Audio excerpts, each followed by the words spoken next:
Que mon Dieu vous bénisse partout où vous vous êtes trouvés. Que mon Dieu vous soit favorable pour l'enseignement que nous voulons vous donner pendant quelques temps ici, et rempli de révélations de la part de notre Seigneur. Nous voulons vous parler sur la Pâque du Corbeau.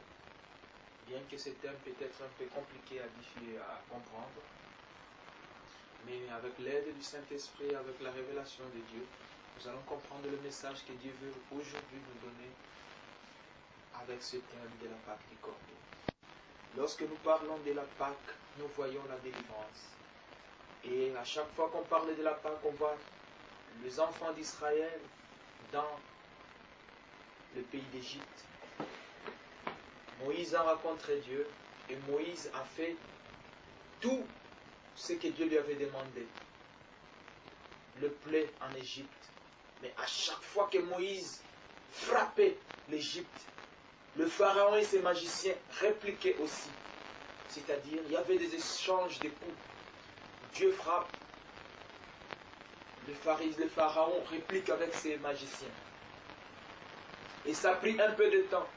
Jusqu'à la 9e plaie, il y avait toujours des tirs aller et des tirs retour.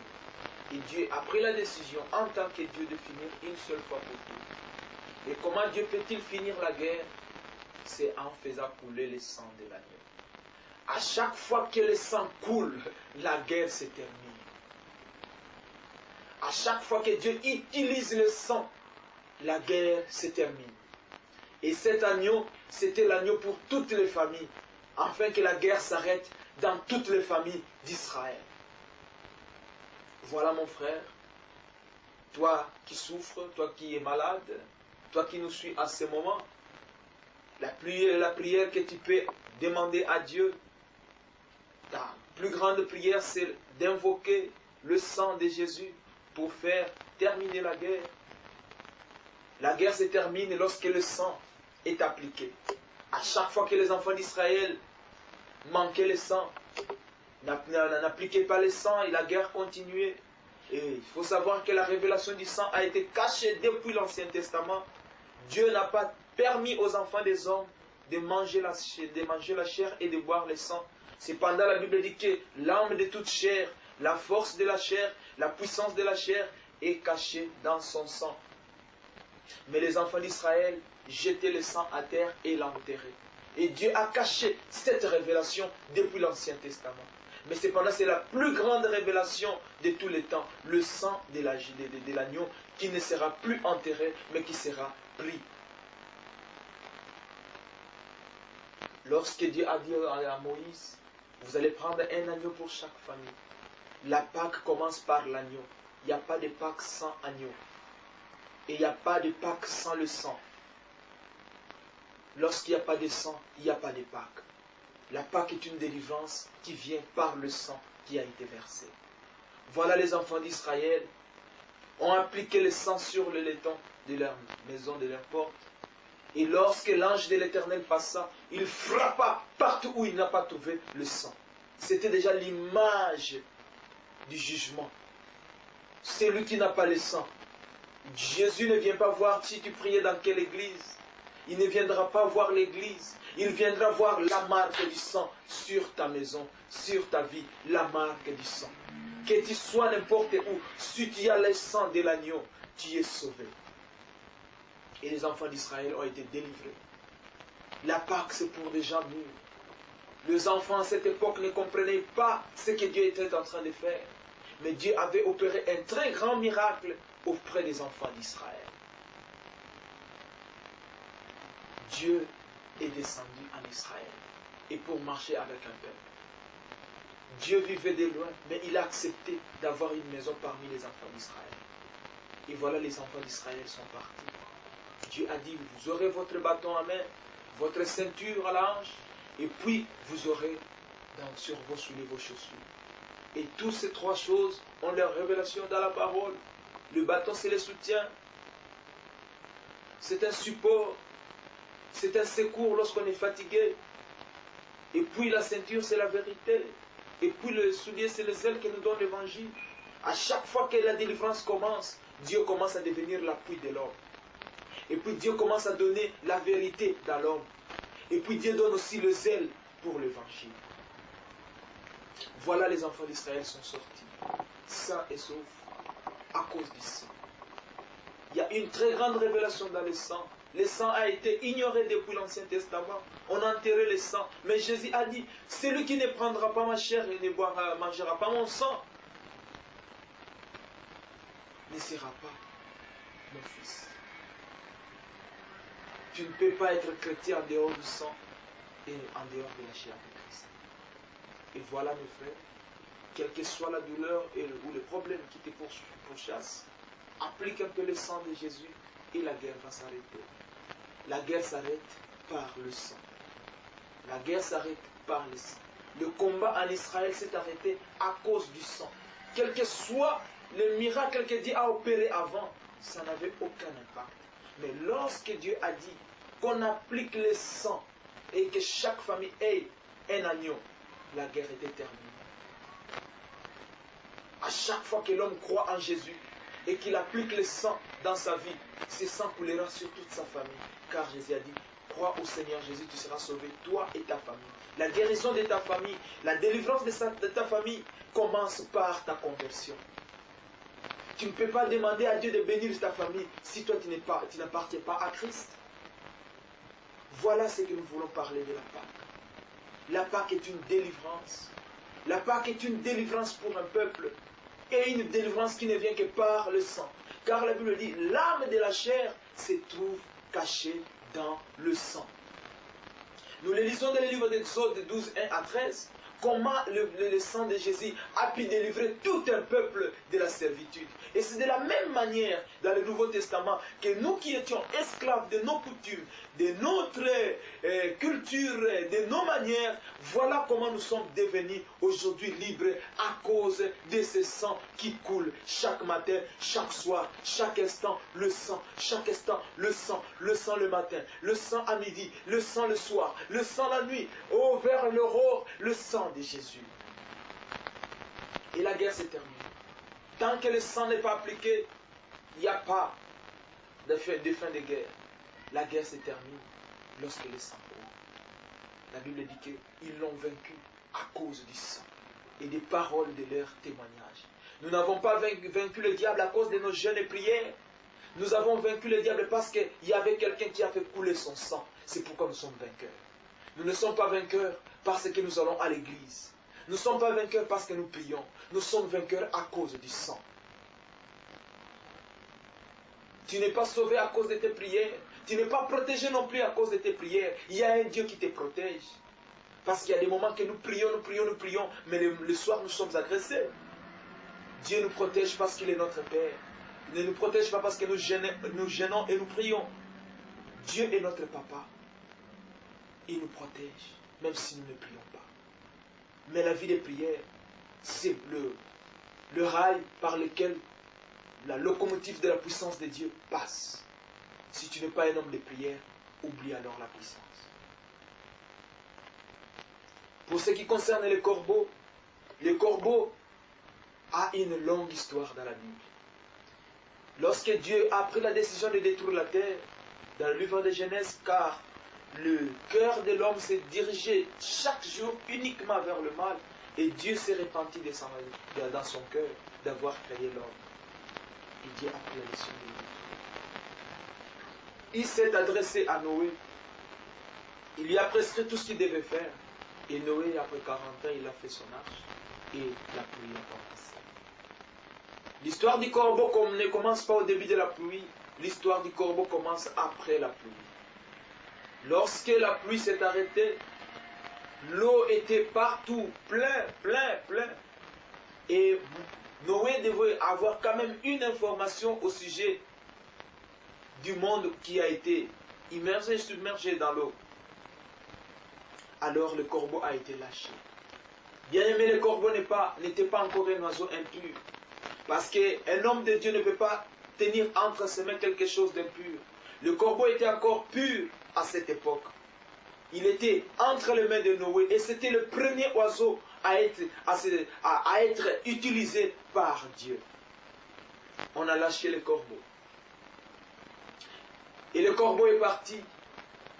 Le corbeau a trouvé de la pourriture partout. Il a trouvé les animaux décomposés, les hommes en décomposition. Il devait retourner à Noé pour lui dire que non, nous ne pouvons pas encore atterrir parce qu'il y a encore de la pourriture. Il y a encore ces choses. Et lui a commencé à se nourrir. Le corbeau a changé l'ordre de mission qu'on lui avait donné. On lui a envoyé pour prêcher, pour servir Dieu, pour inspecter la situation de la terre, afin de donner le résultat auprès de Dieu, le compte rendu. Voilà notre frère corbeau qui a été envoyé, n'est plus retourné. Il s'agit là de toi. Il s'agit de toi, mon frère. La raison pour laquelle tu étais ici, ce n'est pas de la drogue, ce n'est pas la prostitution, ce n'est pas de fraude. Dieu t'avait envoyé avec une mission spécifique. Et tu connaissais très bien ta mission. On a prié pour toi, on a intercédé pour toi avant que tu sois ici. Mais depuis que tu as été lâché de l'arche de Noé, qu'as-tu fait, mon frère? Qu'as-tu fait? Qu'est-ce que tu as fait de ton ministère? Qu'est-ce que tu as fait de tous les dons spirituels que Dieu t'a donnés? Voilà que tu commences à te comporter, à te nourrir de tout ce que tu as trouvé en Europe. Tu t'es nourri de la pourriture, mon frère. Crois-tu que Dieu ne voit plus? Dieu t'observe, comme il a observé le corbeau. Voilà, plusieurs ministères ont été enterrés. Plusieurs ministères ont été changés. Les frères ont changé leur ministère. Les frères ont changé leurs idées. Les frères ont changé même leur manière de prier parce qu'ils sont tombés dans la pourriture et ils ont commencé à se nourrir de la pourriture. Dieu t'a envoyé pour prêcher aux gens d'arrêter l'impudicité, d'arrêter l'homosexualité. Et voilà, toi-même, tu t'y plonges. Pire, plus que même les gens que tu as trouvés. On t'a envoyé pour arrêter l'ivrognerie, mais toi-même, tu es plongé dans la boisson comme ce n'est pas permis. Dieu t'a envoyé pour observer comment les enfants des hommes se comportent. Et toi, qui étais censé connaître les choses de Dieu, tu te comportes encore plus que ces gens-là. Dieu t'a envoyé pour sauver les drogués, mais toi-même tu te drogues. Dieu t'a envoyé pour sauver les prostituées, et voilà, tu deviens leur client. Tu as changé ton ministère. Tu as changé les dons spirituels que Dieu t'avait donnés. Lorsque Dieu a créé l'homme, ce n'était pas pour se réjouir seulement. L'homme a été créé à l'image de Dieu pour adorer un Dieu véritable. Adores-tu Dieu? Oh, tu commences à adorer l'argent. Tu commences à adorer les sexe. Tu commences à adorer tout ce qui n'est pas de Dieu. Voilà, tu as changé ta mission. Et sache que tu es dans un état du corbeau. C'est lui qui a changé l'ordre de mission. Les corbeaux, un seul corbeau a sali la réputation de tous les corbeaux. Imagine un peu comment tu priais avant. Lorsque tu étais en Afrique, comment tu as développé la vie de prière et Dieu t'a pris pour un homme sérieux. Mais arrivé ici, tu as changé en ton inverse. Oh, arrête un peu avec la versatilité. Aujourd'hui, tu es chrétien et demain, tu ne l'es pas. Tu es chrétien à midi et à 13h, on verra une autre personne. Voilà, tu te comportes comme le corbeau. Le corbeau a sali la réputation de tous ses frères. C'est à cause de toi que les gens de ton quartier n'aiment plus prier. Lorsqu'ils voient ton comportement, ils ne sont plus capables de prier. Ils ne veulent plus prier à cause de ton comportement. Tu te comportes comme quelqu'un qui vit dans la pourriture. Tout ce que la Bible interdit, on le trouve chez toi. Voilà, aujourd'hui, Dieu t'invite un peu à la prière. Dieu t'invite à des choses un peu plus sérieuses. Dieu t'invite aujourd'hui à comprendre que tu es dans la pourriture et de revenir à ton ordre de mission et de commencer à faire la volonté de Dieu. Parce que la volonté de Dieu était que le corbeau inspecte la situation de la terre. Et non de se nourrir de ce qu'il trouvera sur la terre. Ce n'était pas écrit dans son ordre de mission, bien-aimé. Il y avait de la nourriture dans l'arche. Les animaux ne se mangeaient pas, ils ne se crevaient pas de faim. Il y avait de la nourriture. Si les corbeaux avaient besoin de cette nourriture, ils devaient demander à Dieu, à Noé, on devait le lui donner. Mais voilà, lui, il est plongé sur la terre. Il a trouvé de la pourriture. Mais cependant, il ne devait pas se nourrir. Et toi, tu t'es nourri du péché, des choses impossibles, de l'impureté. Tous tes bénéfices est caché dans les intérêts impurs. Et voilà, aujourd'hui, Dieu t'interpelle. Dieu t'interpelle aujourd'hui que tu vis dans une situation comme les corbeaux. Et voilà ce que Dieu veut te prêcher. Rentre aujourd'hui, prends conscience. Et le corbeau est parti. Quelque temps après, dans le livre de Lévitique, le corbeau est déclaré un oiseau impur. Bien-aimé, ne t'étonne pas si les gens aujourd'hui t'appellent impur, si les gens ne veulent plus de toi, si les gens disent que non, tu n'es pas un frère correct, tu es un hypocrite. C'est vrai, parce que tu as abandonné ton ordre de mission, tu as abandonné le premier amour. La manière dont tu marchais avec Dieu aujourd'hui, ce n'est plus le cas. Il est grand temps que tu comprennes, mon frère, mon bien-aimé, ma soeur. Il est grand temps que tu comprennes que tu vis comme le corbeau au temps de Noé. Et le corbeau est déclaré impur dans le livre de Lévitique 11, 13 à 15. Il est déclaré impur, totalement impur, déclassé. Il ne peut pas être utilisé par Dieu. Et voilà, toi aussi, tu as enterré ton ministère. Tu deviens l'ennemi de Dieu. Dieu devient ton ennemi. Parce que le même ange qui te protégeait lorsque tu marchais avec Dieu, cet ange est devenu l'ange de destruction. Lorsque l'ange protecteur devient l'ange de destruction, il s'agit du péché. Parce que lorsque nous marchons avec Dieu correctement, à ce moment-là, nous sommes protégés par l'ange de l'Éternel. Mais au moment où nous comportons comme ennemis de Dieu, le même ange qui nous protégeait est devenu l'ange de la destruction. Bien-aimé, tu vois maintenant tu es bloqué, plus rien ne marche. Le papier, tu n'as jamais eu ça. L'argent, ça devient difficile pour en trouver. Il te faut pécher pour avoir de l'argent. Voilà, tout est bloqué dans ta vie. Tu deviens malade et ta santé, tu ne comprends plus rien. Ta famille devient malheureuse. Et toute ta vie est bloquée. Tu as craqué. Tu veux même t'empoisonner. Tu veux même te suicider. Même tu es là prêt à te suicider. Parce que plus rien ne marche. Dans les mariages, rien ne marche. Tous ceux qui voulaient te marier, tu n'es plus marié. À cause de ton comportement. Mais, il y a encore de l'espoir. Il y a encore la dernière chance, bien aimé. C'est pourquoi nous voulons donner cette révélation du corbeau. Il y a encore de la chance. Il y a encore une seconde gloire. Il y a encore une seconde faveur que Dieu veut t'accorder. Voilà. Le corbeau savait qu'il était impur, déclaré impur. Il a sali la réputation de tous ses frères. Mais un jour, le corbeau n'est pas allé se cacher seulement. Le corbeau s'est lamenté. Quand est-ce que moi je rencontrerai Dieu? Le jour où je rencontrerai Dieu, je lui dirai mes fautes. Comme David a dit, moi j'ai dit à mon âme que moi je ne cacherai pas mes transgressions. Moi j'irai auprès de l'Éternel. Moi je lui dirai mes fautes. Et lui il aura pitié de moi. Voilà ce que le corbeau a fait. Un jour, parce que les hasards n'existent pas dans la Bible, un jour Dieu a dit à... Et Élie est allé auprès d'Akab pour lui dire que 3 ans et 6 mois, il ne pleuvra point. C'était la sécheresse. Écoutez bien aimé, la sécheresse des autres, ce n'est pas ta sécheresse. Tout le monde peut vivre dans la sécheresse, dans la misère, dans la pauvreté, sauf toi. Parce que cette souffrance-là n'était pas pour les corbeaux. La souffrance des enfants d'Israël à cette époque, pendant 3 ans et 6 mois, c'était la révélation du corbeau. Parce que le corbeau devait être délivré. Mais 3 ans et 6 mois, d'autres crèvent. Mais le corbeau retrouve sa vraie valeur. Tout le monde peut souffrir, sauf toi. La misère des autres, ça ne te concerne pas. La Bible dit, pour tout ce qui s'est fait sous le soleil, il y a un temps. Nous ne sommes pas là pour vivre le temps de tout le monde. Si moi aujourd'hui je pleure, il y a des gens qui dansent. Et le jour que moi je vais danser, les autres vont pleurer. Alors ne t'étonne pas. Pourquoi toi tu pleures et que les autres sont dans la joie? Et alors viendra le moment aussi, si tu lis le livre d'Ecclésiaste 3, on nous explique que pour tout ce qui s'est fait sous le soleil, il y a un temps. Et voilà, le temps des corbeaux était là. Le temps où le corbeau devait se présenter devant Dieu.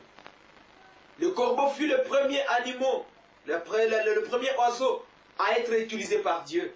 Et puis fut la colombe qui a amené la feuille d'olive pour montrer que l'eau a commencé à baisser. Alors, dans cette situation-là de la sécheresse, Dieu a dit à Élie, va te cacher au torrent de Kérit. Là, j'enverrai le corbeau te nourrir chaque matin et chaque soir. Nous le trouvons dans le livre de 1 roi 2, dans le livre de 1 roi 17, on nous parle de l'histoire d'Élie, le Tishbite, qui devait être nourri par le corbeau. Voilà, l'histoire du corbeau réapparaît encore dans la Bible. Frère, si tu es concerné dans cette situation, sache que tu as encore une grâce. Le corbeau qui était déclaré impur, frère, même si les hommes te déclarent impur, même si les hommes te rejettent, même si la société te déclare inapte, sache que si Dieu n'a pas encore dit son dernier mot, la chose ne sera pas comme les gens le pensent. C'était par grâce. La sécheresse d'Israël, c'était pour que le corbeau retrouve sa vraie valeur. Il y a des situations qui peuvent arriver dans ta vie, malheureux peut-être, mais c'est pour te donner de la valeur, te donner ta vraie réputation.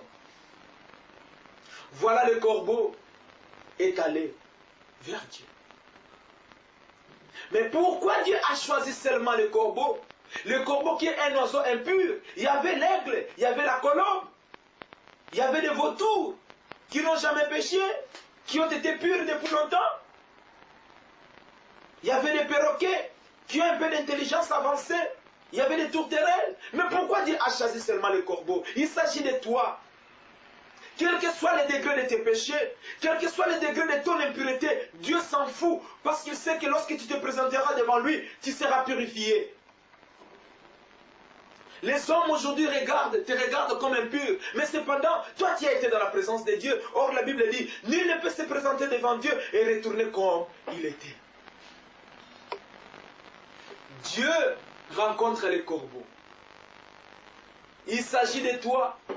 Tu as été méprisé, insulté, sali par les enfants des hommes. Mais ils ont oublié qu'il y a encore une seconde grâce. Il y a encore une grâce pour toi. Et voilà, le corbeau se présente devant Dieu. Dieu a dit, corbeau, viens. Bien-aimé, le corbeau est le seul oiseau qui s'est présenté dans la cuisine de Dieu. Parce que Dieu préparait de la viande et Dieu préparait du pain. C'était préparé par Dieu lui-même. Alléluia. C'était une nourriture préparée par les mains de Dieu. Imagine le corbeau, un oiseau impur, se présente dans la cuisine, c'est-à-dire dans le lieu intime de Dieu. Frère, ne te décourage pas, il y a encore un moment. Dieu te réserve une surprise. Il y aura des sécheresses partout, mais ça sera pour te présenter devant Dieu. Les gens qui se moquent de toi, tu les nourriras un jour. Oui, tu les nourriras. Tu seras leur bénédiction. Dieu a vu les corbeaux. Pourquoi il n'a pas chassé les corbeaux? Pour dire que toi, le corbeau, tu es un oiseau impur. Va-t'en, je ne veux pas de toi. La Bible dit, Dieu ne rejette pas tout ce qui vient auprès de lui. Le corbeau, ce jour-là, il a trouvé Dieu en train de préparer la viande. Et quelle est cette viande que Dieu peut préparer si ce n'est un animal pur? Là, Dieu a coupé la tête. Le sang a coulé ce jour-là. On ne peut pas avoir de la viande sans effusion du sang. Si le sang ne coule pas, on n'aura pas de viande. Parce que Dieu ne mange pas. Dieu ne peut pas utiliser un animal étouffé. Le sang a coulé ce jour-là.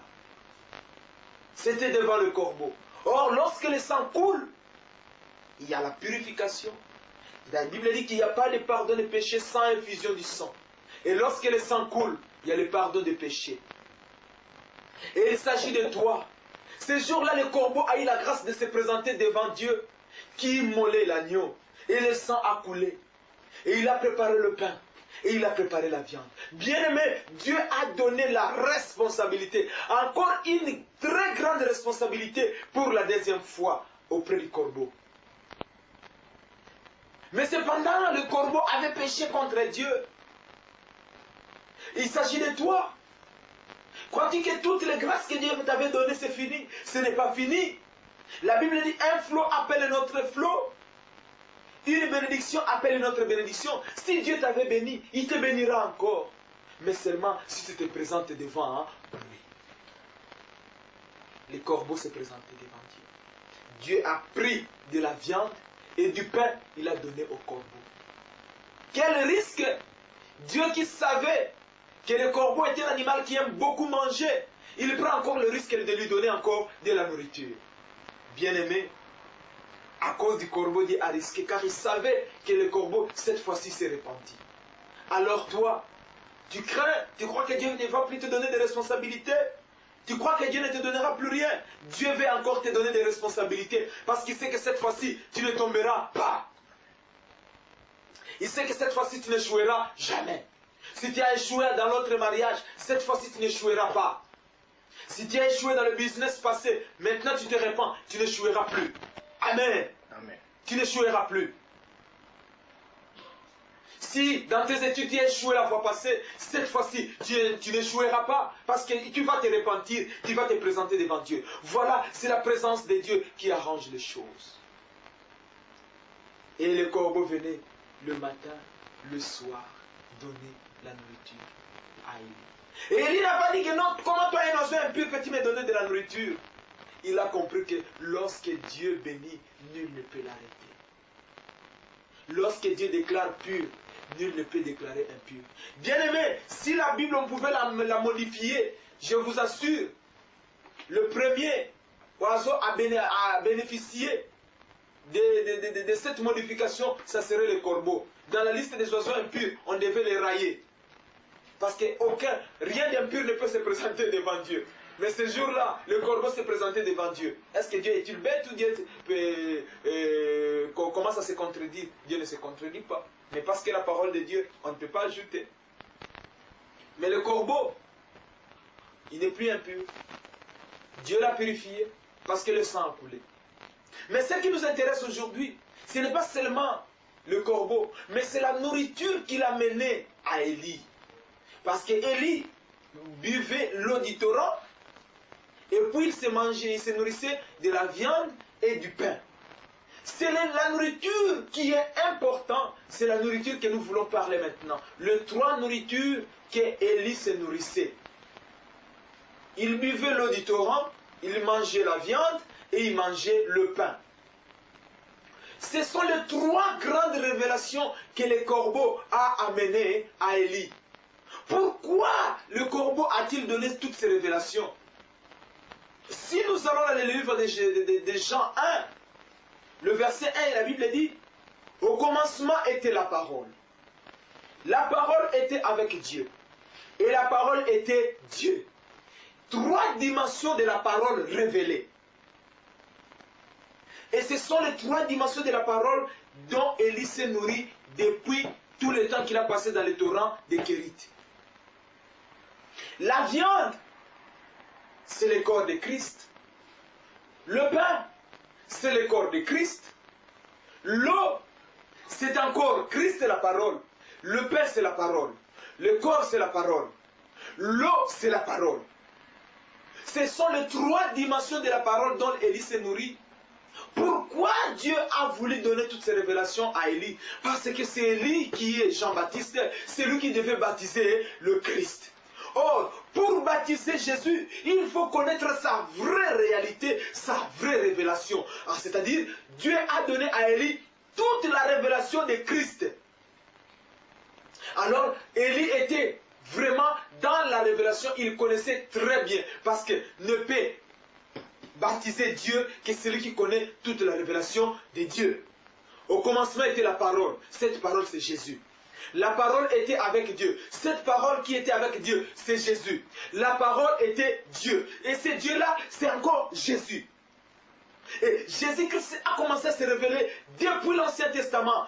Il s'est présenté devant Moïse dans le buisson ardent. Il dit que je suis. Il s'est présenté devant Josué et dit, je suis le chef de l'armée de l'Éternel. Il s'est présenté devant Job dans la révélation de la résurrection. Il s'est présenté devant Daniel seulement dans la fosse au lion. Il s'est présenté devant les 3 Hébreux dans la fournaise. Oui, Dieu ne se présente pas lorsqu'il n'y a pas de problème.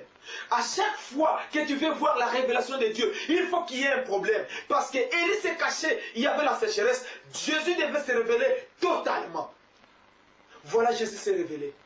Il s'est révélé totalement à Élie parce que c'est lui qui devait le baptiser.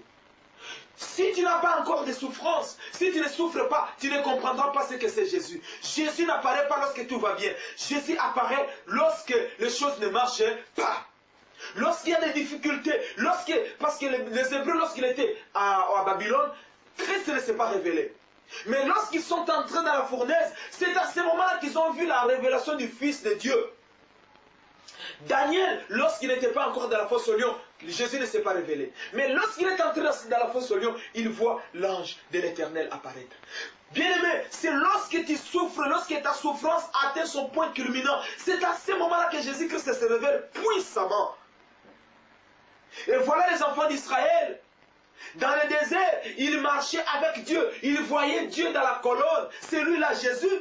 Mais lorsqu'ils sont entrés à Canaan, dans la terre promise, la colonne a disparu. On ne peut pas voir Dieu lorsque tout va bien. Tous ceux qui ont invoqué Dieu, depuis l'Ancien Testament, depuis Abraham jusqu'à nous, tous ont eu des problèmes. Tu ne peux pas marcher avec Dieu succès full. Non. Il faut qu'il y ait des hauts et des bas. Là, Jésus-Christ se révèle. Parce qu'il est le maître des difficultés. Il est le maître des temps et des circonstances. C'est lui notre Dieu. Voilà Élie a eu les 3 révélations, les 3 grandes révélations de Jésus. La parole. Et maintenant, Jean-Baptiste, lui, Élie, il a baptisé le Christ. Et Jésus a dit, il faut qu'Élie revienne pour rebâtir, rétablir toutes les choses. Mais pourquoi Élie va revenir avant la fin des temps? Élie reviendra. Il ne reviendra pas un homme comme les gens le croient. Mais c'est l'esprit d'Élie qui va circuler sur toute la terre. L'esprit de la révélation de la parole. Et vous sentez maintenant, Dieu a commencé à oindre ses serviteurs de feu sur la révélation du Fils de Dieu. Parce que la Bible dit, le monde entend de nous un signe de Fils de l'homme. Le signe de gloire. La parole doit être révélée. On doit connaître qui est la parole. Qui était au commencement avec Dieu. Qui était avec Dieu. C'est celui-là Jésus dont 1 Jean 5 parle. C'est lui le Dieu véritable et la vie éternelle. Celui-là c'est Jésus. Le vrai Dieu véritable c'est Jésus. Jésus-Christ est Dieu. Alors Élie pouvait maintenant le baptiser. Et maintenant le corbeau a repris toute sa réputation. Lorsque le corbeau est allé vers Dieu, voilà le corbeau est entré dans la présence de Dieu. Frère, lorsque tu entres dans la présence de Dieu, tout va bien. Parce que la présence de Dieu était dans le lieu très saint. Ce qui était réservé seulement pour le souverain sacrificateur. Mais le jour que Jésus-Christ est mort, le voile s'est déchiré. Tu peux entrer maintenant dans la présence de Dieu sans toute autre forme de procès, sans rituel. Tu peux entrer dans la présence de Dieu avec le fruit de tes lèvres, avec le sang. Bien-aimé, je sais que vous m'avez bien saisi. Ta réputation, tu peux encore le retrouver seulement lorsque tu entres dans la présence de Dieu. En dehors de la présence de Dieu, tu ne peux rien récupérer. Voilà maintenant, nous voulons prier ensemble avec vous. Afin que tu puisses récupérer ta réputation, ta vraie valeur. Les choses que tu vois, ce ne sont pas les choses qui devaient passer dans ta vie. La réputation que tu as, ce n'est pas ta vraie réputation, ce n'est pas ta vraie renommée. Mais attends, ta renommée arrive. Nous allons prier.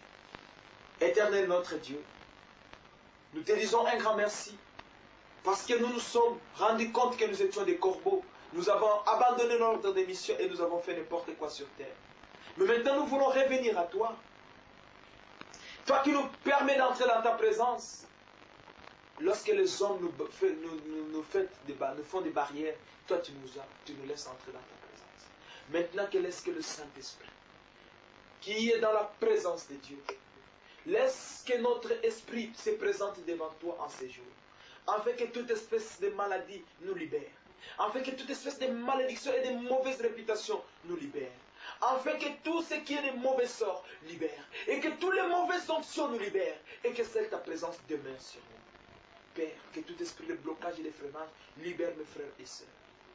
Père, nous te disons merci. Toi qui es le maître du Saint-Esprit, le maître de tous les esprits qui règnent sur la terre, le maître de tous les esprits qui animent toutes les chairs, bénis tes serviteurs.